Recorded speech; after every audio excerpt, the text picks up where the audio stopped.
All right, we're going to show you another quick man tip to replace your headlight bulb on a 2016 Toyota Highlander.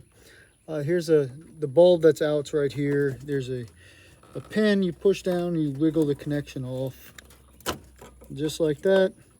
Give it a little turn, it'll pop out. This is the bulb that is bad.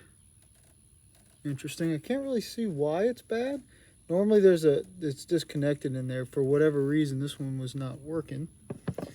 So here's the new bulb. And we're going to put it back in. Twist. Reconnect. And now we'll start the car and make sure it works. Give me 1 second and I will do that.